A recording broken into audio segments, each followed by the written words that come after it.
주말에 만나는 크리스천들의 진솔한 이야기, 토요일에 만나요. 임경입니다.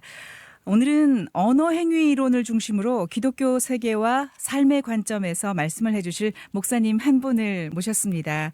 현재 남아공 스텔렌보시 대학에서 조직신학과 교회사를 연구하는 연구원이면서 서울신학대학교 학술연구 교수이시기도 합니다. 성서 언어 해석학의 저자 조안나 목사님 자리 함께했습니다. 목사님 안녕하세요. 안녕하세요. 네. 반갑습니다. 목사님 간략하게 본인 소개 좀 해주시죠. 네, 소개해 주신 대로 저는 조안나 목사이고요. 스텔렌보시 대학에서 이제 연구원으로 있고 서울신학대학교 학술연구 교수이기도 합니다. 네. 네, 남아프리카 공화국에서 살다가 오신 거잖아요. 네, 한국에는 그럼 아주 오신 건가요? 네, 아주 왔고요. 네. 네, 연구 활동은 이제 한국에서도 할 수 있기 때문에 네, 그렇죠. 여기서 하고 있습니다. 언제까지 생활하시고 언제 입국을 하셨나요? 저는 2018년도 12월에 이제 박사학위를 받고 한국으로 왔고요. 네. 네. 그래서 지금은 이제 대학교에서 강의도 하고 그리고 이제 교회에서 사역도 하기도 했고 이제 그렇게 있습니다. 한국 생활 하신 지 오래되셨네요, 그럼요. 네. 지금 익산에 계시죠? 네. 익산 어느 교회 섬기고 계세요? 지금 이제 현재 익산 복된 교회에 이재정 목사님 섬기시는 네. 사역하시는. 네, 알겠습니다.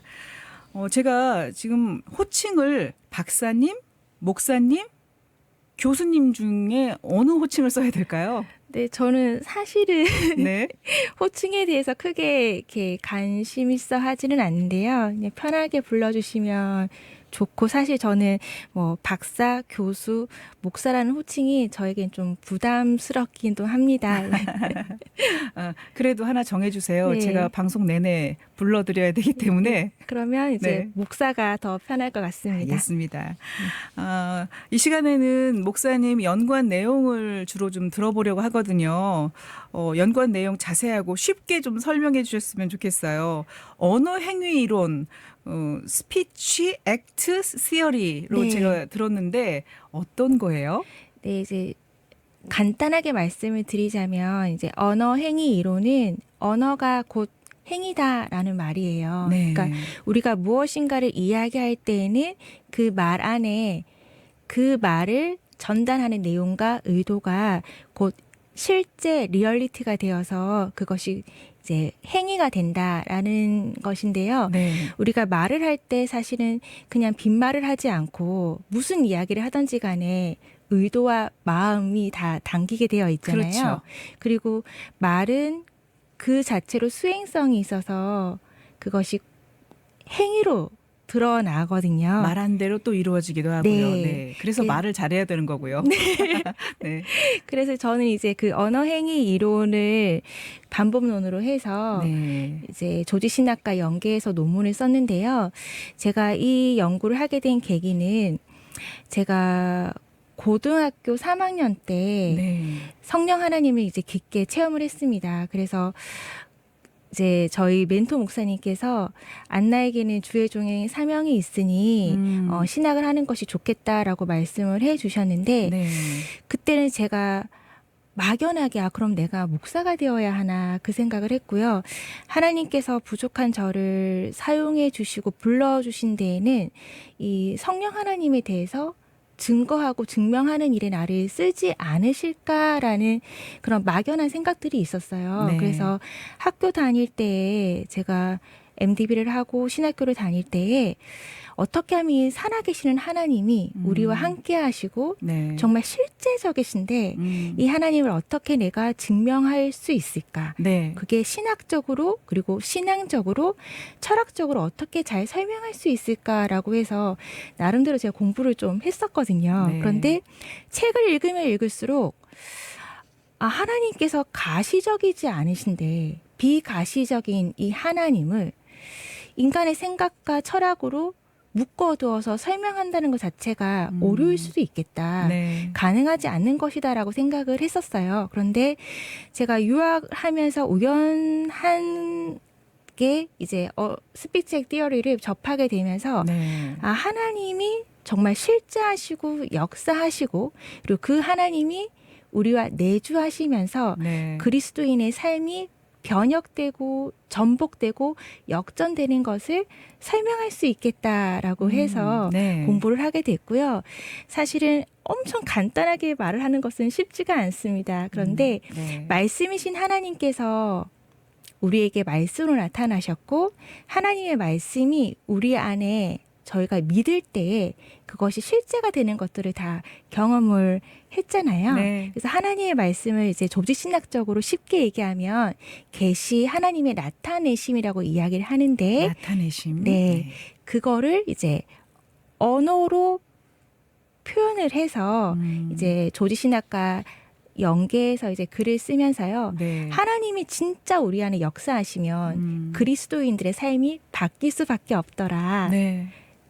이전과는 전혀 다른 삶을 살 수밖에 없고 하나님의 말씀이 우리의 삶을 움직일 때에 말씀이 실제가 되면 나는 죄를 이길 수 있는 힘이 없으나 죄를 이길 수 있게 되고 네. 나를 미워하는 사람을 미워하는 것이 정당하고 마땅한 일이지만 네. 그를 품을 수 있게 되고 하는 것들을 이제 아주 간략하게 아주 두리뭉실하게 러프하게 그렇게 논문을 썼습니다. 네. 자꾸 들어봐야 더 와닿고 나도 지금 목사님이 해주신 말씀을 다른 분에게 전달할 수 있을 것 같아서 제가 중간중간 자꾸 여쭤보겠습니다. 네네네. 조직 신학이라는 게 뭐예요?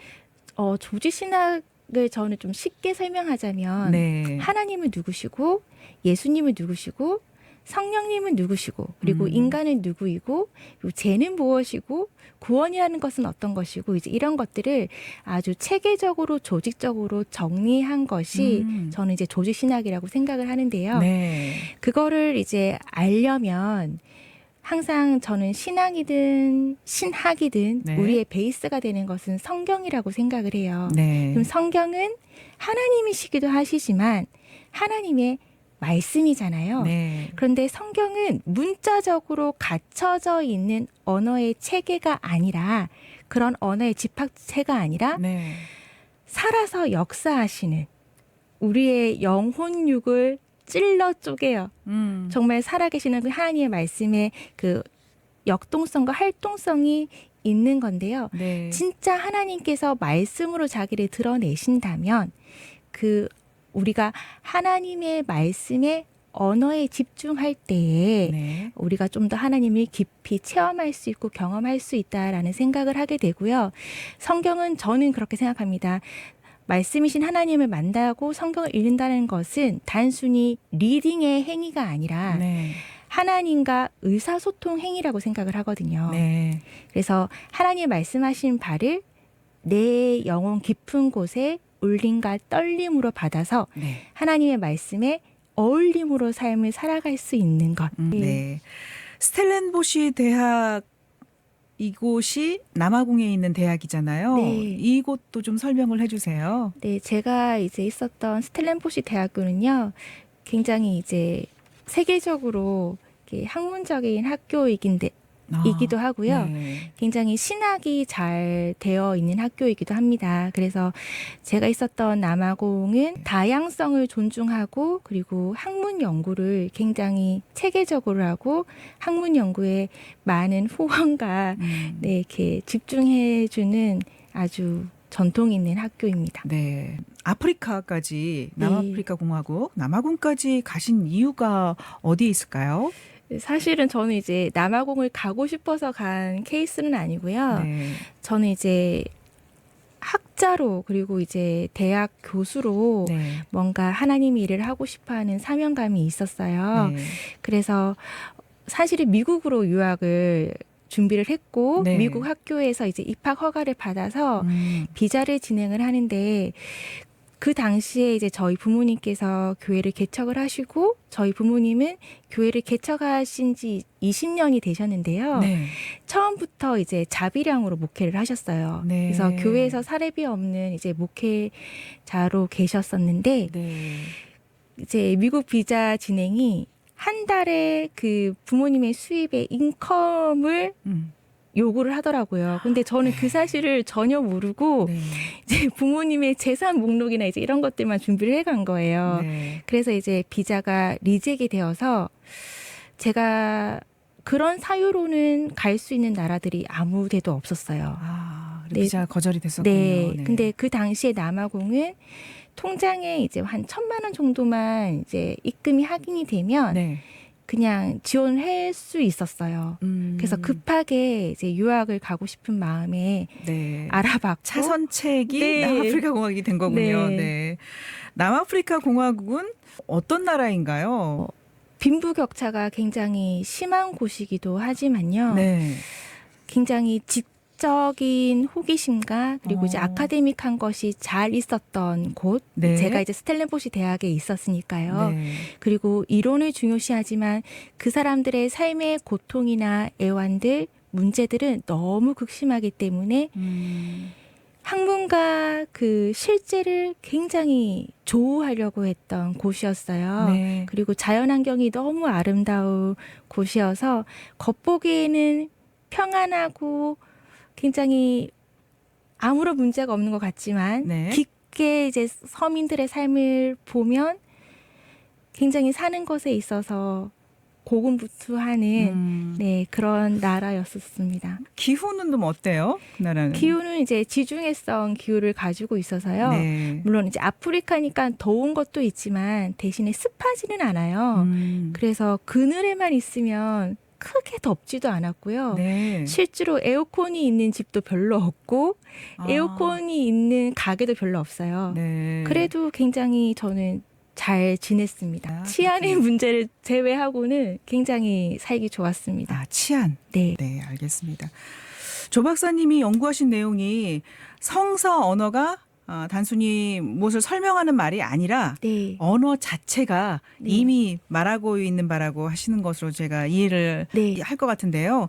말씀은 살았고 그 자체에 운동력이 있다. 뭐 그런 뜻인가요? 네, 맞습니다. 네. 그러니까 하나님의 말씀은 살아있고 운동력이 있는데 저는 이제 많은 신앙인들이 딜레마를 가지고 그리고 네. 교회 생활을 하거나 신앙 생활을 하거나 삶의 현장에서 무엇인가 신앙적으로 문제가 터질 때에 네. 그리고 신앙을 잃어갈 때의 문제가 진짜 하나님의 말씀을 운동력 있고 살아있다고를 머리로는 믿지만 체험적으로 가슴으로 삶으로는 믿지를 못했던 것 같아요. 네. 그러니까 실제로 하나님이 살아계시고 하나님이 나와 함께 하신다는 사실을 제대로 알고 있다면 신앙이 흔들리지가 않잖아요. 그래서 저는 이제 그거를 좀 더 학문적으로 네. 풀어서 그렇게 네, 논문을 쓰고 연구를 했었습니다. 네. 기독교 세계와 삶의 관점에서 성경을 해석하고 생활하는 것을 목표로 연구를 했다고 하셨는데요. 예, 비슷한 맥락인데요. 네. 기독교 세계를 이제 성경이라고 얘기를 하고 삶을 우리의 실제라고 한다면 네. 우리가 성경을 해석을 사실은 굉장히 좀 편협하게 해석을 하고 오해하고 있는 부분들이 굉장히 이제 좀 많다고 생각을 하는데요. 그러니까 대부분의 이제 성경의 말씀들은 우리가 해석을 하는 데에 크게 어려움이 있지는 않잖아요. 네. 그러니까 뭉뚱그려서 얘기해서 하나님의 말씀의 뜻이 무엇이냐 그러면 하나님을 사랑하고 이웃을 사랑하는 것이다라고 이제 얘기할 수 있지만 네. 성경 본문을 만약에 해석을 하는 것이라면 네. 좀 다른 문제가 일어날 수가 있거든요. 그럴 수 있죠. 네. 그래서 이제 예를 들어서 이건 질문해 주신 거하고는 조금 다른 맥락인데요. 네. 예를 들어서 우리가 하나님께로 돌아가자라고 이야기를 할 때 네. 당연히 돌아가자라는 말이 있으니 네. 하나님께 우리가 회개해야 한다라고 이야기를 하지만 네. 실제로 이제 그 주된 말씀의 호세아서 6장의 말씀을 보면 네. 하나님께로 돌아가자라고 말하는 것은 이스라엘 사람들이 회개하는 것이 아니라 회개하는 척하는 거거든요. 왜냐하면 실제로 이스라엘 사람들이 회개를 했다면 하나님이 반응은 내가 너희들의 회개를 들었다라든지 네. 아니면 회개가 부족했다면 뭐 책망하거나 이제 꾸짖으시거나 그렇게 하셔야 되는데 네. 하나님께서 에브라임아 유다야 내가 너희들을 어떻게 하랴. 너희들이 아침 이슬과 같고 뭐 안개와 같고 뭐 이렇게 말씀을 하시거든요. 네. 그러니까 그 본문은 이스라엘 사람들이 하나님께로 돌아가자는 온전한 행위가 아니라 우리가 죄를 지었지만 뭐 제사를 드리거나 뭔가 이런 행위를 하면 하나님께서는 우리를 찢으셨지만 나중에는 싸매어 주셨고 네. 끝내는 우리를 구원해 주실 거야. 그러니까 우리가 제사를 드리면 돼. 이런 식으로 이야기를 한 거였거든요. 그래서 하나님의 반응도 이제 그렇게 말씀을 하셨는데 네. 이제 교회에서 많은 목사님들이 부흥회나 사경회가 있으면 오라 우리가 여호와께로 돌아가자라는 현수막을 딱 건단 말이에요. 네. 그럼 저는 이제 그걸 보면 좀 뜨끔해요. 그거는 온전한 해결을 이야기한 것들이 아니기 때문에. 네. 그리고 이제 하나님의 말씀은 살았고 운동력이 있어서 실제가 된다라고 했잖아요. 네. 이렇게 언어 행위 이론을 좀 비춰서 보면 하나님이 우리에게 약속으로 주신 말씀과 네. 그다음에 책망하고 권유하고 명령하시는 말씀이 다 동일한 하나님의 의도를 가지고 있어요. 그래요. 그리고 그대로 성취돼요. 그러니까 예를 들어서 하나님이 내가 너희들을 축복하겠다라고 하시면 하나님은 반드시 축복을 하시고요. 네. 내가 너희들을 심판하겠다 하고 하시면 반드시 이제 심판을 하시는데 네. 우리가 성경 해석을 어떻게 하느냐면 축복을 한다라는 말을 하면 굉장히 기쁘게 듣잖아요. 네. 약속의 말씀 아멘으로 듣지만 하나님이 뭔가 책망을 하시면 그 말씀에서도 하나님이 우리와 함께 그것을 이루어 가시겠다는 게 있거든요. 근데 책망하니까 굉장히 불편하고 부담스럽게 느껴요. 네. 이거를 좀 더 이제 쉽게 일상생활 언어를 비교를 해보자면 네.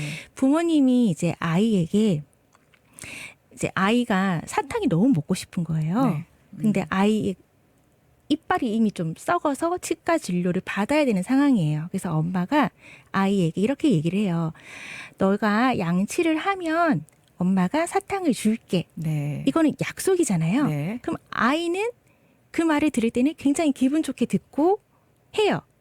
그런데 아이가 만약에 양치를 너무 하기 싫어서 엄마가 계속 촉구를 했고 아이는 말을 듣지 않은 상황이라면 네. 엄마는 약속의 말을 할 수가 없고 겉면의 말, 충고, 명령의 말을 할 거란 말이에요. 단호하게 해야 예. 되죠. 네. 너가 지금 양치를 하지 않으면 엄마가 사탕을 주지 않을 거야. 이렇게 얘기를 해요. 네. 그럼 이제 아이는 굉장히 울상이 되거나 별로 기분이 좋지 않을 거예요. 그런데 이때 부모의 마음은 아이에게 사탕을 부모 모두 약속의 말이든 충고, 겉면, 명령의 말이든 부모의 마음은 아이에게 사탕을 주고 싶은 것이 부모의 마음이고 그렇죠. 양치를 하게끔 하는 게 부모의 마음이에요. 근데 우리가 성경을 볼 때에 하나님의 약속의 말씀을 뭔가 내가 위로를 받고 힘을 받고 축복으로 받는 반면 하나님의 명령과 충고의 말씀은 하나님의 마음은 전혀 알지 못하고 그분의 의도와 뜻은 전혀 생각 없이 나에게 책망하고 명령하니까 부담스럽고 싫게 좀 느끼는 경우가 많은 것 같아요. 그런데 이 두 가지 모두 하나님이 약속하시든 명령하시든 책망하시든 이 말씀 속에서는 우리가 그분의 말씀에 바로 응답하고 네. 그렇게 하기를 바랄 때에 하나님이 그냥 이루어 가시는 게 아니라 내가 너와 함께 할 거야. 네. 그렇게 할 수 있도록 내가 이끌어 갈 거야라고 완전히 성취를 딱 하시거든요. 네. 이런 하나님의 말씀에 살아계시는 운동력의 말씀을 내가 머리로 가슴으로 믿게 되면 신앙적으로 흔들리지는 않는 것 같아요. 네. 물론 그 삶 속에 지치고 아플 수는 있지만 환경이 변화되지 않을 수 있지만 내 안에 그 고요함, 평안함, 네. 하나님이 함께 하신다는 그 안락한 마음이 네. 고난 속에서도 갈 수 있고 힘들지만 주저앉지 않을 수 있고 힘들지만 넘어졌으나 다시 서서 움직일 수 있는 예. 그런 힘을 주신다고 생각합니다. 예, 말씀을 들을수록 정말 이 나약한 존재의 인간들을 평강의 길로 인도하시는 좋으신 하나님이라는 걸 느낄 수가 네. 있습니다. 박사님이 내신 책 네. 성서 언어 해석학 지금 네. 가져오셨죠. 네. 그 책에서도 이러한 내용들이 다 포함이 돼 있겠죠. 부분적으로 좀 포함이 되어 있고요. 네. 저는 이제 사실은 이제 제가 공부했던 언어행위 이론이 세계적으로 법학, 인문학, 철학, 신학, 그다음에 뭐 발달학, 뭐 심리 상담 모든 네. 분과에서 그러니까 인간이 언어를 사용하고 활용하는 모든 이제 학문 체계에서 그 반복론으로 사용되어져 있어요. 네. 그래서 다른 나라에서는 크게 많이 사용이 되어 있는데 한국에서는 지금 언어행위 이론이 소개되어 있지가 않거든요. 네. 그래서 그거를 좀 소개하고 제가 강의하는 부분에 한 파트, 성서 해석 파트를 좀 쉽게 설명하기 위해서 아주 조지신학자가 성서 신학자일 수는 없으니 굉장히 절제하면서 썼던 책이라 아주 부분적으로만 그렇게 정리가 되어 있습니다. 네, 성서 언어 해석학. 이 강의, 고 교수님의 강의도 좀 한번 들어보고 싶다는 생각이 드네요. 네. 물론 지금 이 부분도 강의의 오늘 네. 이 방송도요. 네, 앞으로 좀 기회를 좀 마련하면 좋겠다는 생각이 네. 해봤습니다. 부모님께서 성령 충만한 목회를 하고 계시다고요. 네. 부모님 목회 활동 얘기도 좀 아까 초반에 좀 해주셨는데 네. 좀 해주세요. 저희 부모님은 원래부터 목회자이셨던 건 아니고요. 네, 건축업을 하셨습니다. 건축업이요. 네, 근데 저희 가족들이 거의 한날 한시에 이제 성령의 체험을 받았고, 한날 한시예요? 네, 이렇게 어떤 네. 한 목사님을 통해서 이제 부흥회를 저희가 참석을 했었는데 네. 동일하신 하나님, 한 분 하나님께서 저희 가족들에게 임재하셔서 저희 가족 모두가 그때 하나님의 그 소명을 받게 됐어요. 정말 귀한 성령 체험이었네요. 네, 그래서 그 당시에 저희 부모님께서 건축업을 하셨고 이제 기공식까지 다 하셨었는데 네. 본토 친척 아비집을 떠나는 것이 사명자의 길인가 해서 네. 바로 이제 사업을 접으시고 그렇게 이제 아. 신학을 바로 하시게 되었고 네. 이제 전도사일 때부터 이제 교회를 개척을 하셨고 이제 네. 그때부터 이제 자비랑 이제 목회를 하시면서요. 저희 교회는 이제 지금은 이제 성도님들이 많이 이제 성숙하고 성장하셔서 교회가 성장하면서 이제 성도님들의 삶도 풍족해지고 좋아졌지만 네. 처음에 오실 때는 다들 좀 가난하고 힘들고 병들고 소외되신 분들만 오셨었어요. 그런데 자비량으로 또 목회를 하시니 얼마나 더 힘드셨겠어요. 네, 그래서 제가 생각할 때는 물질적으로는 크게 이제 어려움은 없었는데요. 아, 그래요? 네, 다행이네요. 그 당시에 이제 저희 부모님이 거의 24시간 사역을 하셨었어요. 정말 그냥 몸으로 뛰시는 네. 사역을 하셨네요. 네. 예배가 매일 있었고 네. 예배도 뭐 하루에 뭐 2, 3회 있을 때도 있었고 이제 성도들이 와서 이제 기도를 하면 거의 뭐 철야하시고 네. 그렇게 하셨기 때문에 네. 네. 온 몸과 마음을 다 바쳐서 네. 네, 하나님 일을 하셨군요. 어렸을 적 고민은 뭐였어요? 저는 사실 그렇게 고민이 있게 살지를 못했습니다. 이렇게 부모님 덕에 좀 부유하게 컸고요. 하고 싶은 것도 다 하면서 살았었는데요. 저는 원래 변호사가 꿈이었어요. 네. 그래서 어떻게 하면 이 변호사를 잘할 수 있을까? 날마다 이제 변호사가 되는 거를 꿈을 꾸면서 사실은 이제 법학생의 길을 가기 위해서 네. 이렇게 했고 제 짧은 바람은 이 세상에 억울한 사람들이 없었으면 좋겠다. 네. 뭔가 정의롭고 공의로운 사회를 만드는데 내가 좀 기여하고 싶다라는 그런 꿈 많은 소녀의 삶을 살았었고요. 네. 예, 크게 고민은 하지 않았던 것 같아요. 네. 그러면 사람을 변호하는 변호사가 되기를 원했으나 네. 하나님을 대변하고 증거하는 네. 그런 목사님이 되셨어요. 하나님의 네. 종이 되셨어요. 네. 네. 하나님을 깊이 알게 된 거는 그 성령 체험, 가족끼리 성령 체험을 한 그날이었나요?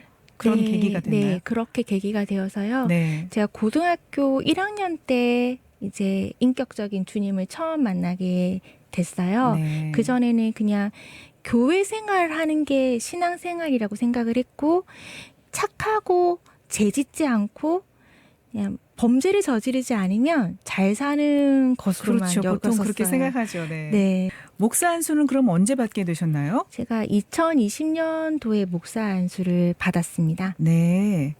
한국에 들어오시고 나서 네. 그렇군요. 하나님의 종으로 부름받기 과정을 조금만 좀 얘기해 주신다면요. 네. 제가 원래 꿈이 이제 변호사여서 그런 게 마음에 그런 게 있었어요. 이렇게 법정에서 있습니다 하고 멋있게 네, 이제 네. 이야기하는 그것만 바라보고 살다가 어느 날 저희 멘토 목사님께서 주의 종의 사명이 있는 것 같다라고 말씀하셨을 때 저는 제 전 존재가 와르르르르 무너지는 걸 경험했어요. 그러니까 저라는 사람을 이야기했을 때 변호사가 꿈이었던 조안나. 근데 그게 안 된다고 했을 때는 제 모든 것들이 다 이렇게 허물어지는, 네. 없어지는 거를 제가 경험을 했거든요. 네. 그래서 제가 하나님을 이제 인격적으로 만나고 보니 올바르게 하나님을 믿고 있었던 게 아니었던 거죠. 네. 네. 그래서 사실은 이제 주의 종의 길을 가는 것이 쉽지가 않았고, 그리고 제가 당시에 이제 신학을 할 때에는 여자 목사님들이 별로 없으셨거든요. 아, 네. 그랬을 것 같아요. 네. 네. 하나님께서 나를 부르셨다면 내가 하나님의 음성을 좀 들어야겠다, 알고 가야겠다 해서 수능을 마치고 저는 이제 기도원으로 올라가서 네. 그 시간 동안 정말 기도만 집중했어요. 그랬더니 이제 하나님께서 저에게 주시는 감동은 내가 안나 너가 여자니까 쓰는 거다. 내가 십자가에 달려 돌아갔고 네. 처음으로 나타난 것이 내 몸을 보인 것이 여자들이고 네. 여자들이 나를 전했다. 그래서 내가 너를 부른 것은 안나 너가 여자이기 때문에 네. 그래서 내가 너를 부르고 정말 복음 전하는 일에 저를 사용하시고 싶다는 그 하나님의 음성을 제가 마음으로 느꼈어요. 그렇게 응답 받으시고 또 사명을 네. 받으셨군요. 네. 남편분은 어떻게 만나셨어요? 네. 저희 신랑은 제가 남아공에서 공부하면서 만났고요. 같은 유학생이었어요? 네. 네. 결혼까지 하게 되었습니다. 예, 알겠습니다. 지금 일이 동부교회 전도사로 사역하고 계신 걸로 알고 네. 있습니다. 네. 앞으로 어떤 계획 있으세요, 목사님? 저는 이제 제 소망은요. 사실은 저는 대학 강단 사역을 하고 싶어요. 네. 그래서 이제 하나님께서 길을 열어주신다면 교수로서 네. 그리고 신학자로서 그렇게 하고 싶고요. 네. 지금은 이제 강의는 있지를 못해서 강의는 할 수 없지만 연구를 하면서 책을 좀 보면서 그리고 그동안 제가 오랜 유학 생활과 한국에 와서 정말 나름대로 너무 열심히 살았거든요. 네. 네. 그러다 보니 제 안에 좀 하나님과 독대를 하거나 깊이 신앙적으로 저를 성찰할 수 있는 시간들이 별로 없었어요. 그래서 조금 이 시간에 네. 하나님을 좀 깊게 만나는 시간 이라고 그리고 생각을 하고 네. 주어주신 거라고 생각을 하고요. 네. 네. 아, 또 기도하다 보면 좋은 응답이 있을 거라 또 네. 생각이 듭니다. 지금 앞으로 연구하고 계신 그런 분야나 앞으로 연구 계획이 있는 그런 게 있다면 어떤 게 있을까요? 저는 이제 계속적으로 시도하는 것은 전통적인 이제 조직신학적인 주제들을 네. 이제 언어행위 이론의 반법론을 통해서 이제 설명하고 증명하고 하는 것들을 하고 있는데요.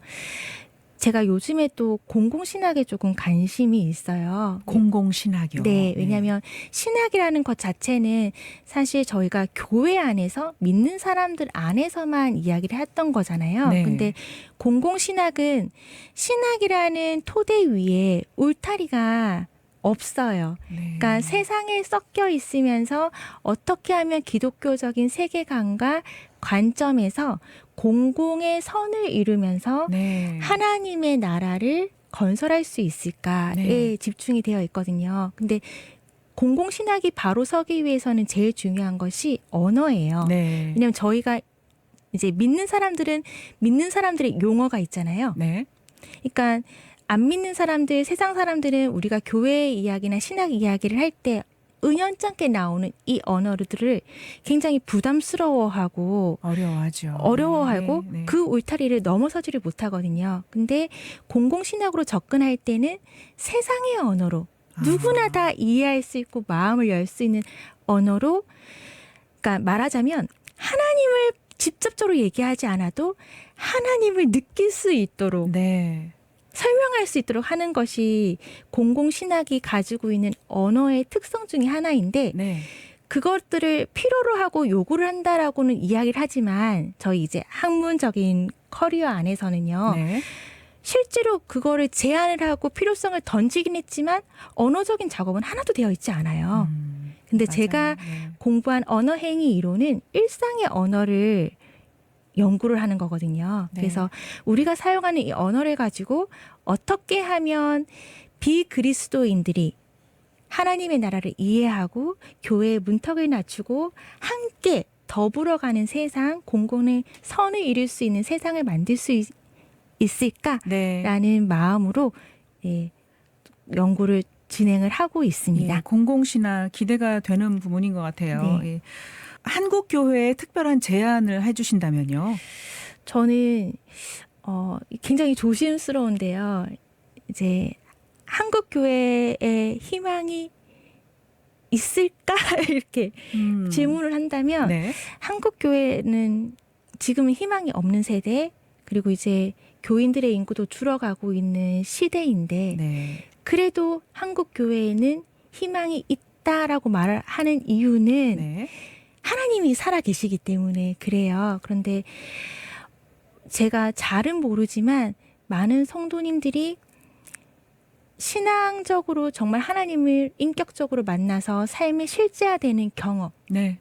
부족하고 네. 그리고 세상 속에 살아가면서 너무 이제 교회가 세상과 조우하고 협력하고 뭔가 이루어가는 것보다 네. 좀 독선적이고 이제 MZ들의 말로 얘기한다면 꼰대 같은 교회가 되어버린 것이 네. 좀 안타깝습니다. 네. 그래서 한국 교회가 지금은 안에 있는 성도님들을 올바르게 세우는 것 하나, 그 다음에 문턱을 낮춰서 비그리스도인들, 세상에 속해 있는 사람들을 그냥 자연스럽게 교회로 좀 발걸음을 인도할 수 있는 것 하나, 네. 이 두 가지를 좀 제안을 하고 싶습니다. 네. 지금 보면은 저출산 문제도 있고요. 네. 그 다음 세대를 걱정하고 염려하는 그런 분위기, 사회 분위기도 있지만 저는 좀 희망을 본 게요. 8월 31일 마지막에 익산 종합운동장에서 워십 프레이즈라는 네. 행사가 있었어요. 네. 저희 CBS에서. 그런데 정말 그 10,000여 명이 넘는 그 인원이 모여서 하나님께 찬양을 드리는데, 와, 다음 세대를 걱정하는 이거는 그냥 기우였구나. 네. 충분한 희망을 보았습니다. 그래서 할 수 있다는 그런 의지를 많이 네. 가졌던 그런 날이었거든요. 지금 연구하시는 하나님 말씀이 우리 실제가 되게 하는 그런 연구가 계속 지속이 되고 또 강의, 그리고 또 우리 삶 속에서 좀 이루어진다면 네. 뭐 그렇게 걱정하지 않아도 될 거라는 그런 생각이 네. 좀 들더라고요. 좀 인구 저출산 위기의 문제만 좀 벗어난다면요. 네. 네, 알겠습니다. 요즘 어떤 기도 제목이 있으세요, 목사님? 네, 저는 첫 번째로는 하나님을 더욱 깊게 만나는 것. 네. 그러니까 저도 이제 저의 문제에 부딪히게 되면 물론 제 안에 깊은 곳에서는 요동하지는 않지만 네. 그래도 인간인지라 불안해하고 초조해하고 염려하는 부분들도 있잖아요. 네. 그래서 이제 그런 것들을 정말 하나님을 좀 깊게 알아갈수록 제 안에 좀 덮여 있는 제 부정적인 것들을 허물이 벗겨지면서 하나님을 내가 인격적으로 깊이 만나면 제가 공부하는 학문도 네. 이제 러프하게 건드리는 것이 아니라 아주 세심하게 세밀하게 다룰 수 있을 것 같아서 이제 그런 기도 제목 하나 있고요. 실질적이고 현실적인 것은 이제 교수 사역의 길이 네. 좀 잘 열렸으면 좋겠다라는 기도 제목이 있습니다. 네. 그런 갖고 계신 바람, 기도, 또 연구 계획들 다 이루시고요. 네, 가정에도 언제나 주님의 보호하심 아래 행복한 삶이 깃들기를 기도하겠습니다. 감사합니다. 네. 주말에 만나는 크리스천들의 진솔한 이야기 토요일에 만나요. 임경입니다. 오늘은 성서에서 드러난 하나님의 역사적 활동과 오늘날 우리 안에서 현존하시는 하나님의 역사하심과 그리스도인의 삶의 변혁, 하나님의 나라 등 전통적인 기독교 교리를 언어 해석적 측면에서 제고하고 탐구하는 조안나 박사님과 함께 얘기 나눴습니다. 목사님, 하나님에 대한 신앙과 학문 또 삶의 일치를 어떻게 하면 신학적으로 증명하고 도움을 줄 수 있을까 하는 고민들, 우리 크리스천으로서 감사하게도 생각을 하고요. 앞으로도 기독교 신학을 위해 의미 있는 연구 많이 해주시기 바라겠습니다. 네, 귀한 시간 내주셔서 고맙습니다. 감사합니다. 네. 네, 저도 여기서 인사드리겠습니다. 다음 주 토요일 12시 5분에 찾아뵙겠습니다. 고맙습니다.